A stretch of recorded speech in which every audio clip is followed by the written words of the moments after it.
दुविधा सुलझाएंगे। क्या आप मुझे सच सच बताएंगे कि स्त्री या पुरुष दोनों में से वो कौन है जो संभोग के समय ज्यादा आनंद को प्राप्त करता है? भीष्म बोले, इस संबंध में तुम्हें राजा भंगस्वाना की कथा सुनाता हूँ, जिसमें तुम्हारे सवाल का जवाब छुपा है।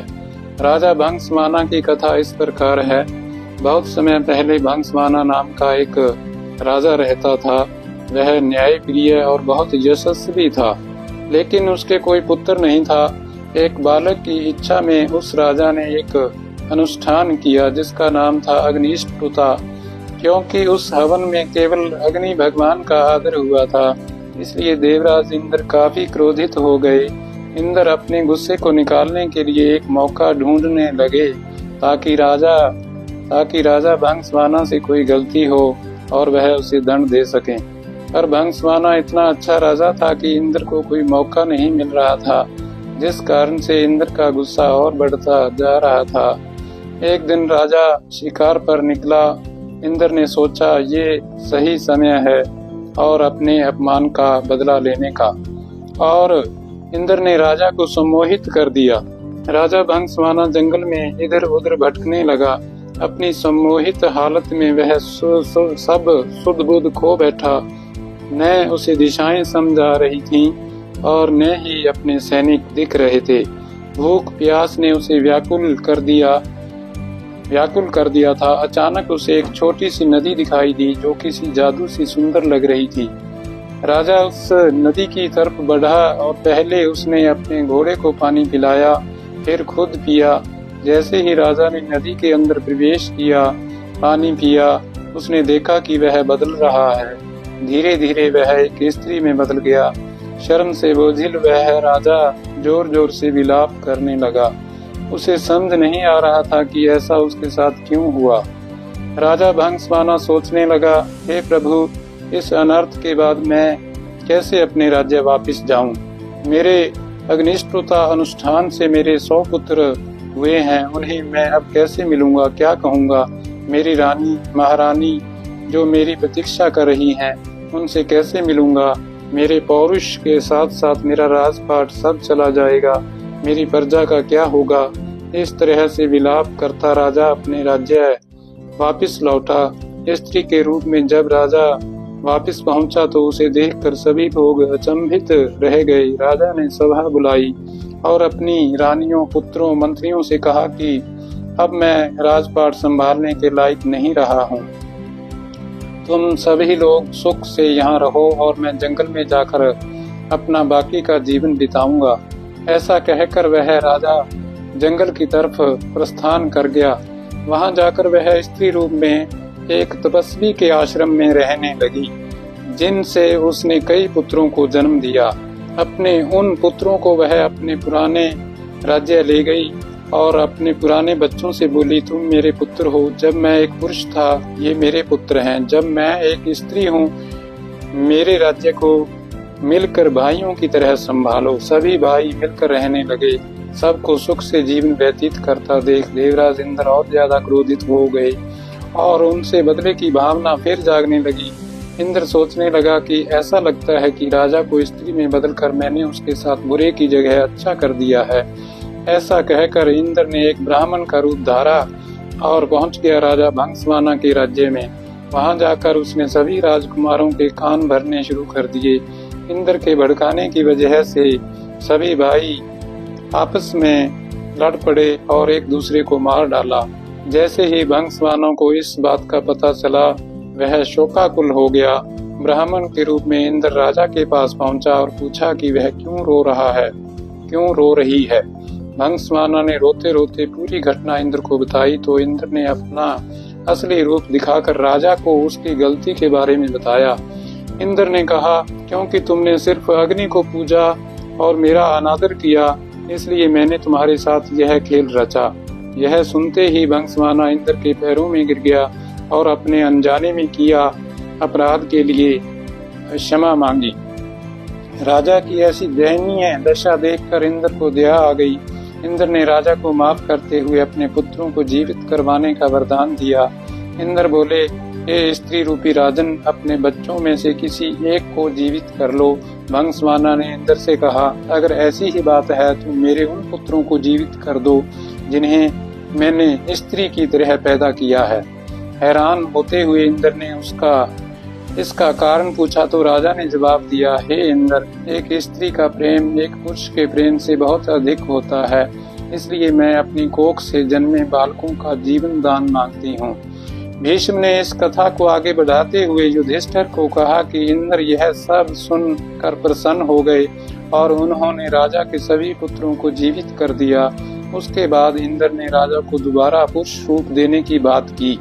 इंद्र बोले, तुमसे खुश होकर हे भंगस्वाना, मैं तुम्हें वापिस पुरुष बनाना चाहता हूँ, पर राजा ने साफ मना कर दिया।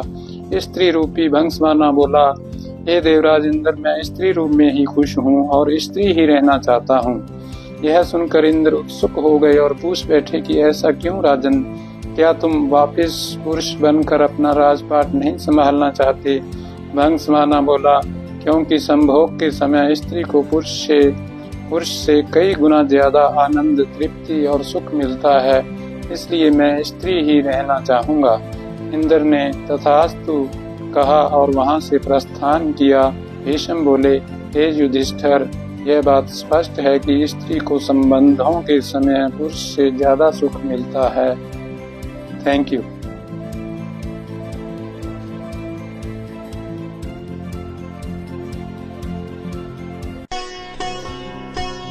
नमस्कार दोस्तों, आपका हार्दिक स्वागत है मेरे चैनल पर। आज की वीडियो में प्रस्तुत है एक प्रेरक कहानी, धन्यवाद। यह कहानी लॉ ऑफ अट्रैक्शन पर आधारित कहानी है। इसमें बताया गया है कि जो कुछ भी हम बोलते और सोचते हैं वही हमें प्राप्त भी होता है, इसलिए अच्छा बोलें और अच्छे विचारों को ही मन में दोहराएं। एक जादूगर मृत्यु के बिल्कुल करीब था। उसने मृत्यु से पहले अपने बेटे को चांदी के सिक्कों से भरा थैला दिया और बोला, जब भी इस थैले से चांदी के सिक्के खत्म हो जाएं, तो मैं तुम्हें एक प्रार्थना बताता हूँ।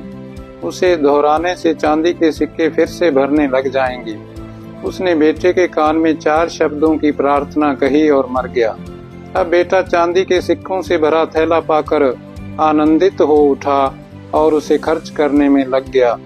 वह थैला इतना बड़ा था कि उसे खर्च करने में कई साल बीत गए। इस बीच वह प्रार्थना भूल गया। जब थैला खत्म होने को आया, तब उसे याद आया कि अरे, वह 4 शब्दों की प्रार्थना क्या थी।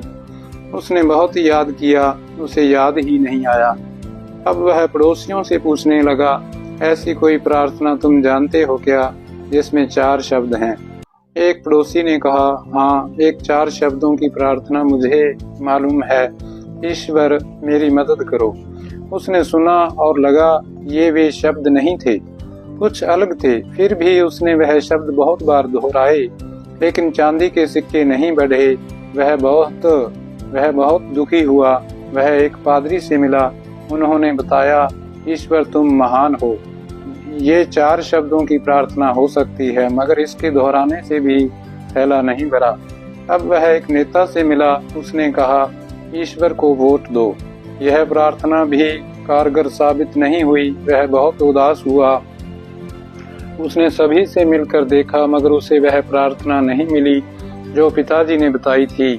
वह उदास होकर घर में बैठा हुआ था। तब एक भिखारी उसके दरवाजे पर आया और बोला, सुबह से कुछ नहीं खाया, खाने के लिए कुछ हो तो दो। उस लड़के ने बचा हुआ खाना भिखारी को दे दिया। उस भिखारी ने खाना खाकर बर्तन वापस लौटाया और ईश्वर से प्रार्थना की, हे ईश्वर तुम्हारा धन्यवाद। अचानक वह चौंक पड़ा और चिल्लाया, अरे, यही तो वह 4 शब्द थे। उसने वे शब्द दोहराने शुरू किए, हे ईश्वर तुम्हारा धन्यवाद, और उसके सिक्के बढ़ते गए। इस तरह उसका पूरा थैला भर गया। यहाँ दृष्टव्य है कि जब उसने किसी की मदद की, तब उसे वह मंत्र फिर से मिल गया, हे ईश्वर तुम्हारा धन्यवाद। यही महान प्रार्थना है, क्योंकि जिस चीज के प्रति हम धन्यवाद देते हैं वह चीज बढ़ती है। यदि रिश्तों के लिए धन्यवाद करते हैं तो रिश्ते मजबूत होते हैं, पैसे के लिए धन्यवाद देते हैं तो पैसा बढ़ता है, प्रेम के लिए धन्यवाद देते हैं तो प्रेम बढ़ता है।